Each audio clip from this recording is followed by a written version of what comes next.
Welcome to this episode of the Mindset Flex podcast. This is your host, Elise, and today we have a special guest with us, Rachel Brooke Smith, who's an actress and 1,000 other things on the side. Her and her fiance, Emilio, have actually been staying with us, and we've just had the best time getting to know you guys. So, Rachel, why don't you give us a little introduction of who you are, what is it that you do, and how you ended up here? So I am an actress, host, producer, filmmaker, really anything to do with inspiring, motivating, transforming people's lives, because really it's a pain to purpose story from when I was young and I grew up with so much fear and anxiety to the point where I was throwing up once a week, not because of an eating disorder, but because I was so terrified of just life. And it's a long story of how I went from like this scared, insecure little girl to playing lead roles in feature films and speaking on stages all over the world. But something pretty crazy happened to me that everyone told me was impossible. Like literally, like everyone was like, when I was like, I want to be an actress, they were like, yeah, right, have fun trying. Like nobody in your family is from the entertainment industry. You live in Phoenix, Arizona. You know nothing about it. Like, who are you to do anything, right? And like, of course, we always get that stuff. But I got to a point when I was young, when I was in gymnastics, and it got so bad that I was happy when I shattered my hand because it was a way out. And that was a huge wake-up call because I was like, holy shit, like how come I'm happy right now that my hand is broken and I have to have surgery and 6 pins in my hand? Like, I shouldn't be happy about that, but I was. And I think sometimes when we're so dark in a place where we feel so trapped, we're wishing and hoping and praying for any sort of way out. And if we're not careful, we'll manifest like the worst of the worst to have such a bad breaking point that forces us out. And for me, it was a shattered hand. And I was 14 years old and I felt like I lost everything because gymnastics was my identity. It was my friends. It was my mom and I's relationship. It was everything. And so after I shattered my hand, I saw this movie that changed my life. And it was the first dance film I had ever seen. It was called Center Stage. And that film, I went from feeling so alone and scared and depressed and sad because after I finally quit, my mom, who I love so much, and we've healed our relationship, but when I told her I quit, she's like, well, I don't know how to handle this and I don't really like you and I don't want to talk to you for a while. And she was my best friend. Like she was my everything. And so when she told me that, it just threw me into depression. And my friends didn't like me anymore. They didn't want to talk to me because I wasn't in the crew anymore. I wasn't a gymnast. And so when I saw this movie, I went from feeling hopeless, sad, depressed, scared, alone, no purpose, no passion, to all of a sudden feeling so lit up with this dream of like, that's what I want to do with my life. And in a 2-hour theater experience, I felt so lit up and like, that's what I want my life to be about. I want to act, I want to dance, and I want to inspire people the way that that film inspired me. And as soon as I got out of the film, actually my parents had to pull me out because I didn't want to leave. I was in like a dark theater by myself and everyone else had left the theater. And I was just like, literally sat there as a 14-year-old visualizing and praying and crying, like seeing myself do it. And ever since then, I got really into personal development and mindset, manifestation, and I came across these books that I didn't even like reading. I hated reading as a kid. And somehow I came across a book called As a Man Thinketh. And it was my first book that talked about that your thoughts matter and like the power of thought can create your reality and your experiences. And I was like, oh my gosh, how come nobody told me this when I was 5 years old? Because I could have used it. You know, it was like tools and strategies and how to process my anxiety and my fear in a healthy way and use it to empower me rather than disempower me. And anyways, I started putting all these things to practice and I made vision boards at Center Stage and I had goal lists of it. I'd write it out every day and I'd watch it all the time to re-inspire me in my goal and my dream. Anyways, long story short, a roller coaster ride of crazy things that happened that I thought were the worst things that ever happened to me. Like I didn't get into my dream college. I literally did the thing that everyone told me was impossible, which was play the lead role in the sequel to the film that changed my life. And like, looking back now, like as a 14-year-old girl, I never would have thought in a million years that I'd be doing what I'm doing now, ever. But I am. And it's constant work and it's constant dreaming and reinventing myself. But I think to anyone listening, like if you have big dreams, it's possible. And I think we underestimate what we can do, especially in a good period of time. So this is like the perfect example of turning your falls into triumphs. So yeah, I really want to unpack this and I really want you to tell us about the time that you shattered your hand.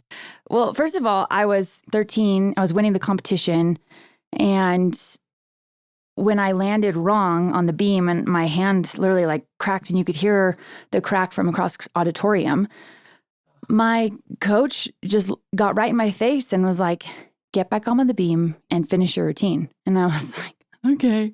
And I tried to do a cartwheel on the floor and I just fell on my head. And luckily another coach saw me and pulled me from the competition. But when you're under that much stress and pressure as a kid, one, I hope if you're a coach or a teacher and you're listening, I hope you realize how much power you have over the kids or the people that you're coaching, because the words that you say and how you treat them literally could change or break someone. And I really think that teachers and coaches should have to go through a lot more training to be able to do what they do, because they're literally dealing with people's lives. I'm with you. I went through a very similar experience. Yeah, I know you did. I know you did. But if it wasn't for that thing, right? Something that I thought was like terrible and painful, like it wouldn't have catapulted me out of something that I wanted out of so bad. But I think so many times in life we get in these situations where we feel stuck or we feel trapped. And the crazy thing about it is we're actually not. We just don't have the courage yet to say, I need out. Like we're staying in it for fear. Yeah. Not realizing that everything has a price. Yeah. Like if you stay in it, it has a price. And if you get out of it, you have to pay the price. Yeah. Well, and it's powerful too, because I think I didn't want to get out because I didn't want to hurt my mom. I didn't want to lose my friends. And I didn't know anything else. And I think, to anyone listening who's an entrepreneur or a doctor or anything, we get stuck in these things and we think that that's what our life is and that's who we are, but we're so much more than just that. And I often have to check myself, even when I introduce myself, I'm like, yeah, I'm an actress, I'm a host, I'm a this, I'm a that, but that's not, we're all so much more than these labels. And I think I always check in with myself. I'm like, man, do I really love this still? Because I think quitting is actually really powerful. And I think we have this story that tells us oh, don't quit. Or don't give up. And that's true, right? But if you've tried and tried and tried and tried and tried and you're miserable and you can't find a way to enjoy it, then maybe there's something else out there for you that you would love even more, right? I was unhappy, unhealthy in gymnastics, and I would make myself sick consciously and unconsciously as a way out. So I didn't have to deal with it. As soon as I started acting and dancing, something I didn't even know existed really until after I saw that movie, you couldn't get me to stop. All I wanted to do was work so hard. And even though it was still challenging and even still blood, sweat, and tears, I loved every minute of it. And I think there's something to that we really need to look into. Yeah, absolutely. So you're 14 years old, you shatter your hand, and you have these goals and dreams that really nobody believes. So what was the thing that kept you going to not take your eye off of your dreams and goals? Yeah, I think books and audio tapes. Yeah, I really think I just became obsessed to the point where all my friends were partying. And I was like, no, guys, I got to go to the self-development conference. I got to listen to Tony Robbins. Because for me, it was this thing of, I had so much fear and anxiety. The world I lived in from the ages of 6 to 14 was just full of pain. Yeah. And so for me, when I found personal development, it was the most amazing thing ever, because I start to realize how I could feel more, I would say, in control of my life. I was more co-creating it rather than just being an observer or on autopilot to it. And I think that huge wake up call is oh, wow, every day I get to choose. I love creativity. I think creativity is the shit. And I think it gets underrated because I think it gets beaten out of us as kids. Totally. We get told oh, stop daydreaming, or oh, you're dreaming too big, or you're whatever, all of the different things that we need to be responsible. But I think creativity is one of our biggest superpowers. And I think that every single person is really creative, because every single thing is a creativity.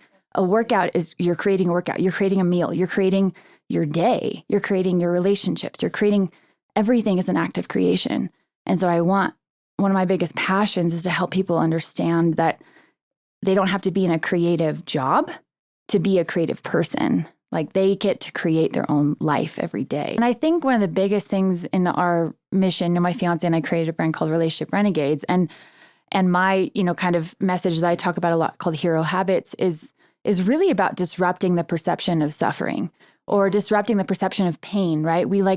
we get taught as kids that like pain is a bad thing, like stay away from, and like, avoid it, right? And like rightfully so, like for things that are dangerous. But at the same time, I think if we could teach kids like, hey, there's a lesson in every single painful thing you go through. And rather than think it's a bad thing or label it's a bad thing, again, what if it's the best thing that ever happened to you? Because me shattering my hand, me not getting into my dream college were two things that I thought were like the worst things. Me going through several different like soul crushing breakups that I thought were the worst things that ever happened to me. Couldn't get out of bed, like was on, prescriptions, like just all different kinds of stuff. And they ended up being the best things that ever happened to me. Like I wouldn't have learned the lessons I needed to learn to be able to attract and sustain the beautiful, healthy, supportive relationships I have now. Like I would have fucked it up by now. Oh, absolutely. 100%. Same. There's so many, and even with jobs, whether it's a job, whether it's a relationship, whether it's any life situation, it's like, I really feel like life is constantly trying to teach us lessons. And the faster we learn them, the faster we get to move on. But it will always re-gift us an opportunity to prove that we actually learned the lesson. Like so many times, both in my acting career and in my relationships, it's like this perfect opportunity for either massive growth and connection or complete disconnection and isolation. Mm-hmm. And every day I think it's a choice. And sometimes every part of you wants to choose isolation and disconnection and just like run away and cry and like be in your ego. But if you can like take some deep breaths and like just like, okay, like what's the lesson I'm supposed to learn? Like what was the lesson I learned before? And am I gonna be brave enough to show up again? And like, my thing was honesty. Like I just wasn't honest in my relationships. I wasn't honest I would just make up these like white lies all the time. And it created so much toxicity in my life. And I had to learn like through so much pain that like, if I'm not honest, I will create a way worse situation down the line. Oh yeah. Those things keep coming up and you're like, why am I still dealing with this? Have I not learned my lesson? Yeah. And so, I think one of my biggest things is I look back on everything I've been through and there's this one, I used to be this crazy perfectionist. It was like, if it wasn't perfect, then like, I just couldn't even get myself to try or even do it. And so I really had to learn to let go of outcomes I couldn't control and just focus on doing the brave thing. And so I just started living by this rule because I really feel like we all have these like life rules that we're unconscious about. And we're living by these rules that are kind of trapping us. And so I had to really take a look at my life and say like, what are the rules I'm living by? And one of my old rules was that like, if it wasn't perfect, it wasn't good enough. And I had to completely rewire that because that story, that rule led to so much anxiety, so much fear, so much stuckness. I couldn't move forward. And so I had to rewrite that rule. And now it's just, I let go of outcomes I can't control and I just do the brave thing. And every time I do the brave thing, I win. And sometimes that brave thing is quitting. Sometimes that brave thing is saying no. And I think that's been one of the hardest things for me because I'm such a yes person. Oh my gosh, same. Tell me about it.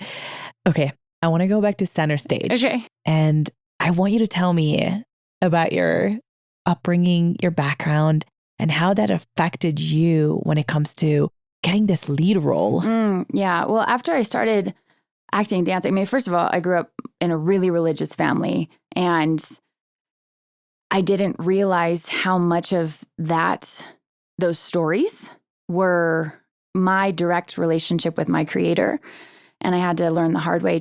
There's a big difference for me anyways between, I think, religion and your own personal relationship with God. Absolutely, yeah. And I think we all need to really check in and realize like, wow, like, do I have a real relationship with my creator, whatever that means to you? Or am I just following these rules blindly that maybe are made by man, And so that's a whole other topic. But when I was acting and dancing, like I said, my whole pathway was to go to this college. My parents went to BYU. I was wanting to go to BYU because they had the best dance program, the best theater program. And I was like, and my dad's a brain surgeon. So of course I'm like, if I have to go to college. And I worked my ass off all through high school. Like I was in student government all 4 years. I had almost a 4.0 GPA. I was doing all our charity activities, like everything you would think. I was captain of the dance line. I mean, I literally never slept through high school because I was just working for that. Because I thought that was my path. And then when I took the ACTs and SATs, even though I feel like I did well in school, like I'm not the best test taker. And I got a letter from that college saying I didn't get in. And I was devastated. I mean, from pretty much my whole life, I thought that's where I was supposed to go. And that's what God wanted for me. And it's crazy when I look back at how devastated I was. I mean, I literally couldn't get out of bed for like weeks. And I'll never forget opening up that letter in LA Fitness with my mom and just like sobbing and thinking my life was over. And even though I had a scholarship to ASU and that's where all my friends were going, every part of me was like, I'm not supposed to go there. And then a couple weeks later, like somehow, some way, I found out about this audition in LA. And I'd only been to LA like once when I was younger. And even when I was younger, I remember running on the beach and I remember telling my mom, one day I will live here. I will do it. And she'll remind me of that to this day. And somehow I talked my mom into taking me to this audition in LA, and I auditioned, against like thousands of other kids all over the world. And it was a really intense scholarship program for acting, dancing, singing, and just anything in the entertainment industry. And somehow I got in. And all of a sudden I went from like feeling like my life was over to like, holy crap, I have 2 weeks to move to LA. I'm 18 years old. I don't know anybody.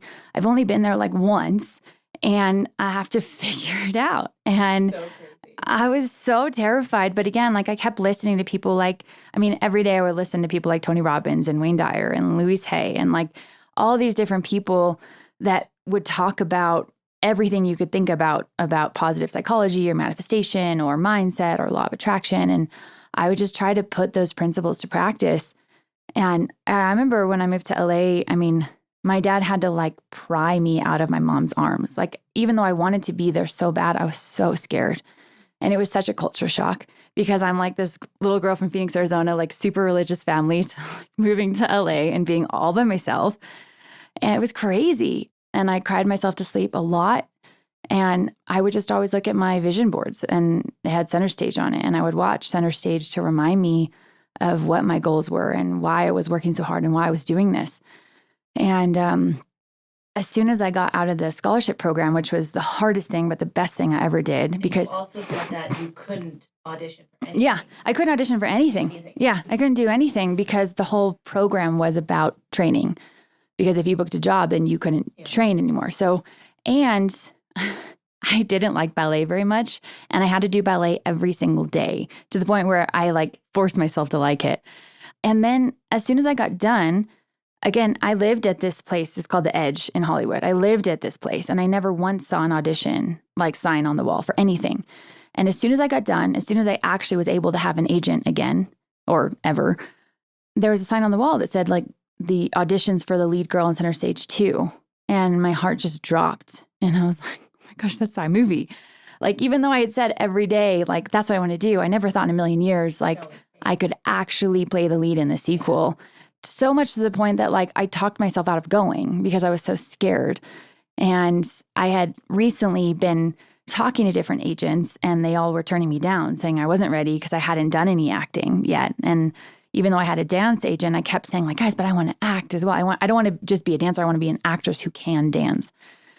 And so I went home, wasn't going to go, talked myself out of it, justified all the reasons why I shouldn't go and why I wasn't good enough and wasn't ready. And then I had this really dramatic moment with myself in the mirror. And I swear it was like this really powerful feeling that I both felt and heard that was just like, you have to go.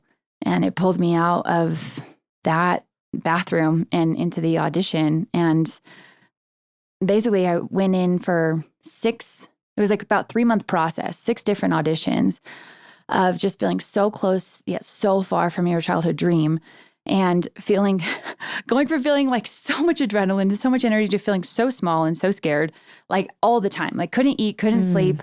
It was grueling. What was your mindset going into all of this? Like, do I have a chance? Am I going to make it? Like, is this happening? Well, it was so crazy. I mean, I prayed a lot. I was on my knees all the time. But yeah, I kept feeling like this crazy feeling of like, wait, this feels so like meant to be. But I also felt like that college that I didn't get into was meant to be. And, and I didn't. And so all these fears replayed in my head of things that I thought I was supposed to get, but then didn't get.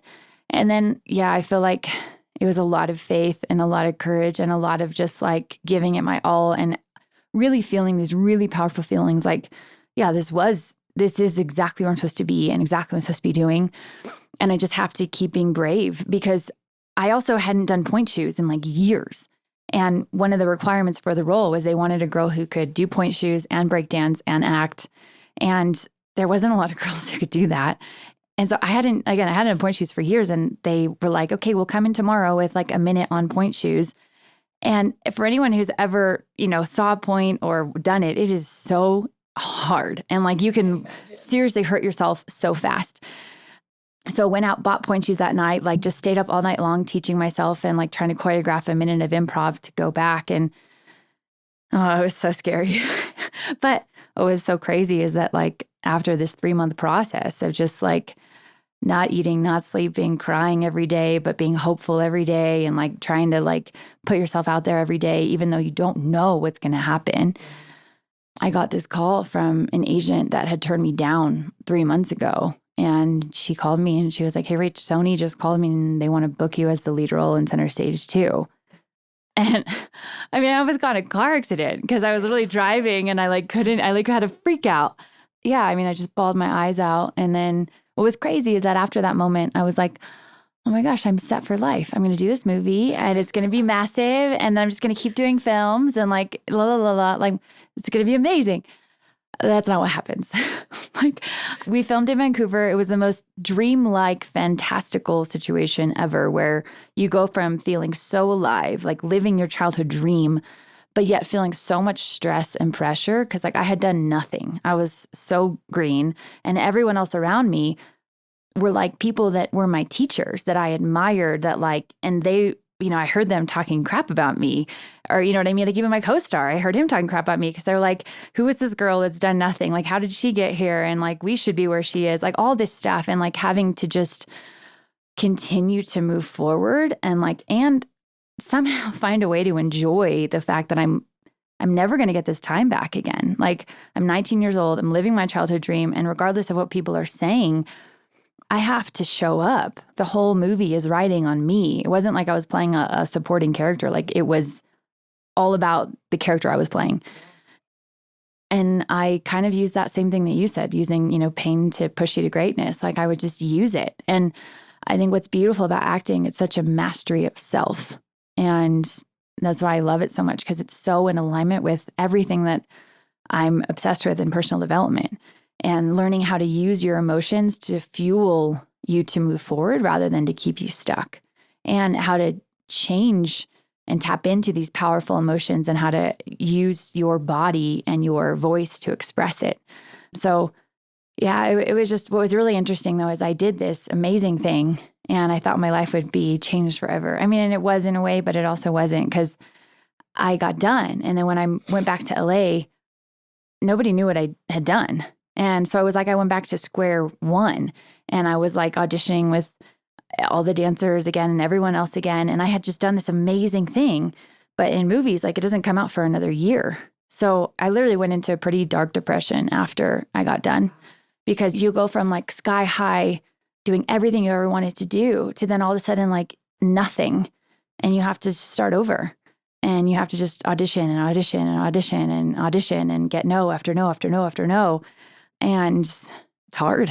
It's like really, really hard. And so that's why, I just don't know how people survive without some sort of personal growth or personal development 100% practice. me either. Because I wouldn't be able to do it. Same, 100%. Well, it's wild to me because so many people look at these incredible people, quote unquote, like people that are in lead roles in movies or start a business and it becomes $1 million business or professional sports, like being in the Olympics, like we look at these people and we don't realize that it takes such hard work to get there. Like everybody starts as a nobody and quote unquote, and you can literally start from ground zero and become whoever you want to be, whatever the dreams and aspirations that are in your heart. You can do all of those things. But I think people are not really willing to pay the price that it takes. And it's just easier for them to make an excuse as to why they can't have that, why they can't go from being a nobody to a somebody, right? Quote unquote. I was a nobody, you know what I mean? Like quote unquote, whatever.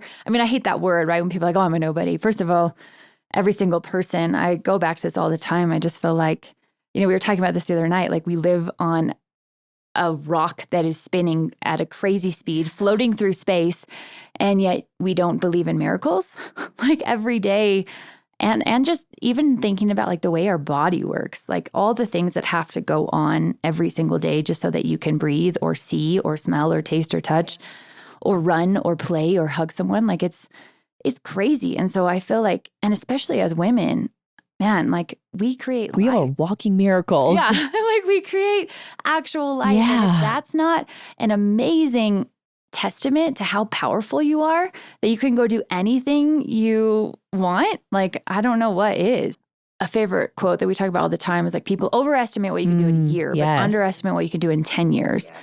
And I'm just a big believer in the compound effect. Yes. Like, oh my gosh, me too. Like small daily action adds up so fast. And for me, and I know everyone's different, and I feel like life is like there's so many tools and so many strategies, and it's just figuring out like, hey, what works for you?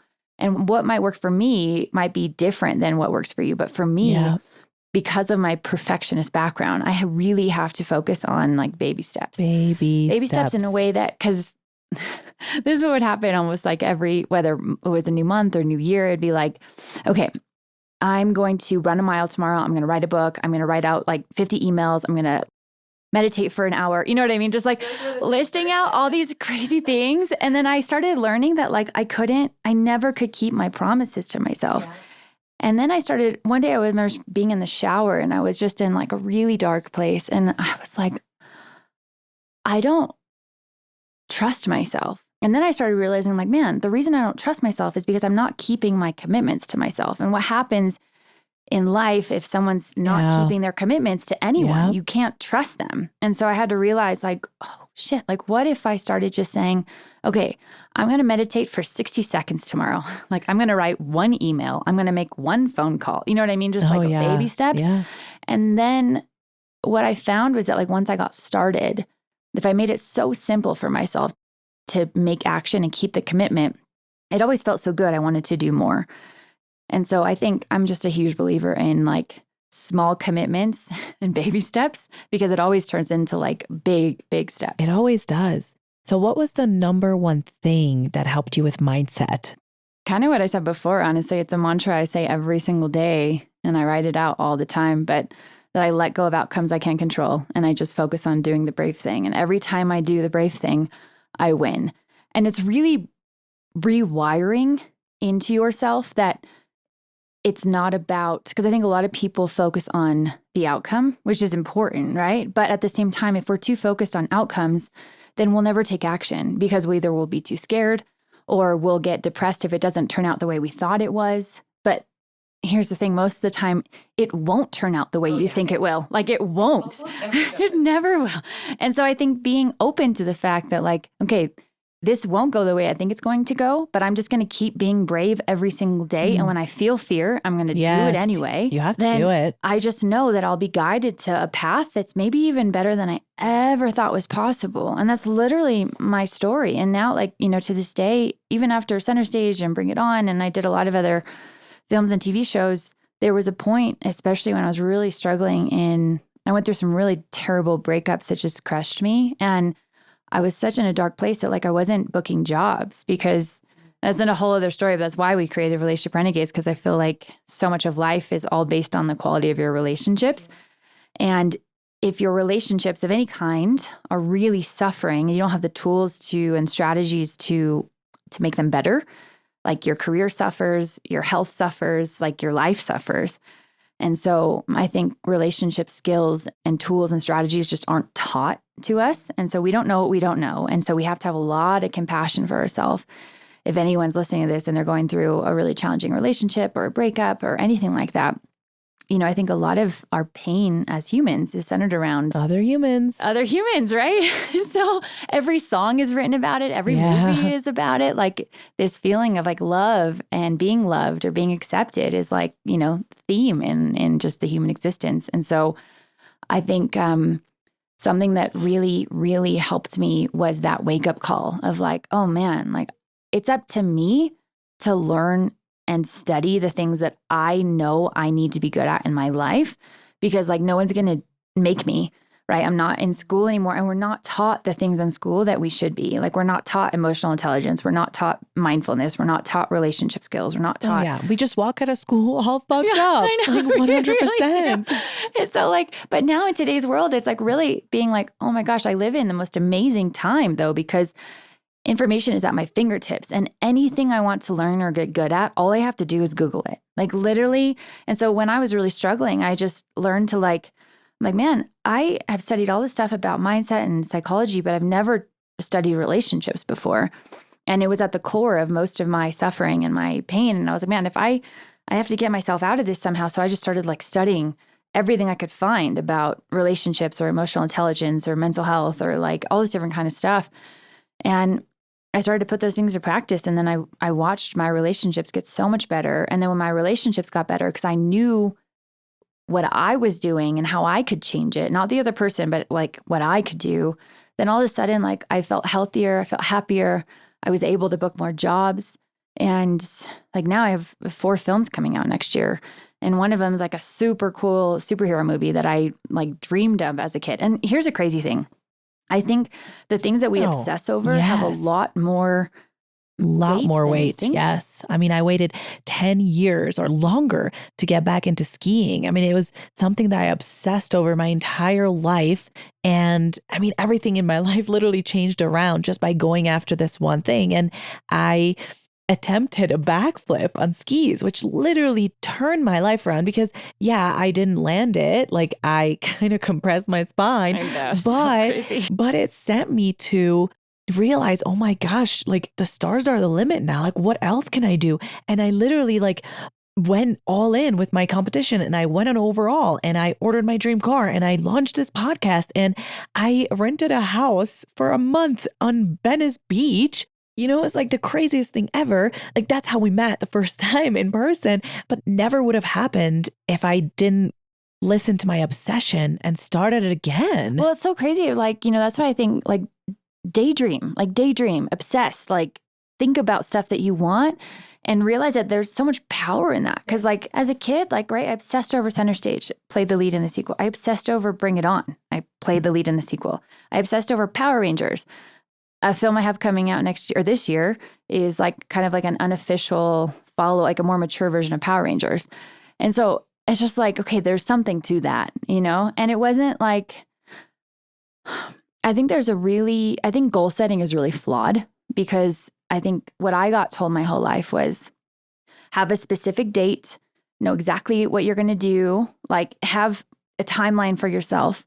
And like, I had none of that. I didn't have a timeline. I didn't have like a set date, or like, I didn't even know exactly the steps to take. All I had was like an essence of this dream and this vision. And I would just watch it and replay it and feel it. And something that I learned recently that was so powerful was that like feeling creates destiny, right? It's not thoughts. We don't attract what we want. We don't attract what we think about. We attract what we're feeling about. And so I feel like, and this is where I think the whole world needs to get shifted. And it is in a way where people are waking up to the fact that there's this story that's like, you have to like grind and be miserable and hate your life and work super hard and not sleep. And for some people, right? Yeah. Like for some, like there's chapters to life too. There's lots of different strategies. But here's the thing, especially if you are in, anything, but energy is magnetic, right? And people want to work with and be around people who are so fun to be around and make them feel so good. And that is what attracts abundance and opportunity and possibility. And so most of the jobs I've booked is because I work really hard, but also because like I really try and remember and live by the quote that people won't remember what you said, but they'll remember how you made them feel.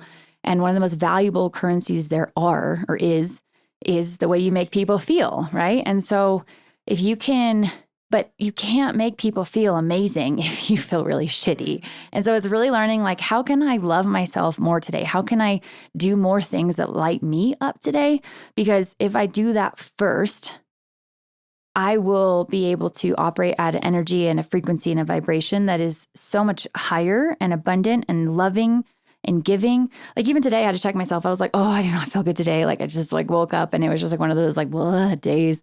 And for me, like I just had to put on my shoes, put in my headphones and just start walking and just start creating energy and remembering the fact that we don't just have energy, we have to create it. It's not supposed to come easy. Mm-hmm. Yeah. Like you have to work for it. Yeah. You have to do something. It's not just there. Like you don't just, if you're sitting all day, like, and you're wondering why you don't have energy, well, it's because you're not doing anything to create it. So it's stagnant. And so I think really learning how to tap into your physical body to be able to create energy so that you can get more oxygen to your brain, so you can think better, so you can process things in a healthier way, so that you can go take action is really powerful. Yes. So tell me, last question, what was the biggest lesson that you learned when it comes to relationships that it made you start this relationship renegades? One, that the quality of our lives is based on the quality of our relationships. And that quality of relationship is really dependent on the quality of relationship that you have with yourself.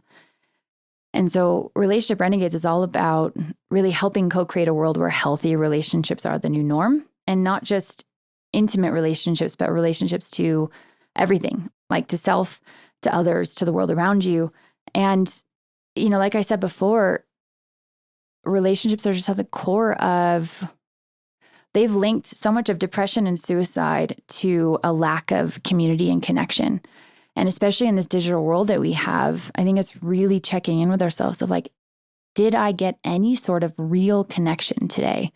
Connection with my creator, connection with myself, connection with a loved one, you know, and like really making that a big priority. And then really taking it upon yourself to understand that, again, if you want to go be a doctor, you go to med school. If you want to be a lawyer, you go to law school. If you want to be good at anything, you have to study it. And so, and what I've learned in my life so much so is that like, whatever I'm consuming, I get good at. So if I'm really on like a fitness or like a health and fitness mission, if I'm constantly watching fitness videos, constantly listening to fitness audiobooks, constantly whatever, like I will continue to create that energy and that momentum, and I will be great at that. But that goes for every area of life. So like you have to really, there's this thing called a life wheel that has every element of our life, right? Spirituality, health, career, relationships, fun, whatever it is. And it's really checking in with like, okay, am I spending time consuming content that is filling each area of my life? And I'm never going to be perfect at it. But if I can really focus on like, how much time did I spend in my spiritual self? How much time did I spend in my relationship self? How much time did I spend in my business? How much time did I spend my financial? Like, you know what I mean? Like adding up all the elements of you and then like checking in. And there's this thing on Google, you literally Google, it's called Life Wheel, and just printing it out and like checking in, like where are you at? And how could you get a little bit better, right? But I think it's really knowing that one, there's hope, right? There's a lot of hope, and there's so many powerful practical tools and strategies in relationship skills that we're just not taught. And so if you haven't been taught them, to one, give yourself a shit ton of compassion, because you don't know what you don't know. But the great thing is that you can learn and you can practice and you can get better. And it's just like any physical muscle. The more you rep it, the better you get at it. And it's also really understanding that it all starts with us. It's the woman and the man, or the person in the mirror, that like you're the common denominator of every single relationship or possibility or opportunity that there ever is. And the more you focus on like loving, really learning how to love and support you, the more you'll feel that in all your relationships, and you get what you tolerate. So like I used to tolerate a bunch of bullshit in my relationships because I didn't love myself enough to say like, hey, I just won't tolerate that. Like I have to walk away from this because I just won't do it. I never did that. I like let people walk all over me. I let just like a bunch of different stuff. And so I was really learning like, hey, if I keep getting myself in these shitty situations, that's me, right? Like I have to be in a certain state of mind where I have to say like, what am I tolerating? And if I don't want it anymore, then I have to stop tolerating it. So yeah, we dive deep into all this stuff in our program that we created. we created a whole online program that teaches all this kind of stuff. So incredible that you guys did this. So how can people find this and how can people find you? I think the best place, my website, rachelbsmith.com, but it's RACHELE, bsmith.com. And that links to all my socials and to Relationship Renegades. But if you go at relationship.renegades on Instagram, that's where you have all our stuff. And what's your IG handle? At R. Brooke Smith. Well, Rachel, thank you for coming on the podcast. It was so fun to get to know you a little bit more and dive deeper into this awesome story. It's such a pleasure to have you on the podcast. So I'm going to leave you guys the same way that I leave you with every episode. Make the rest of your life the best of your life. And I'll see you in the next one.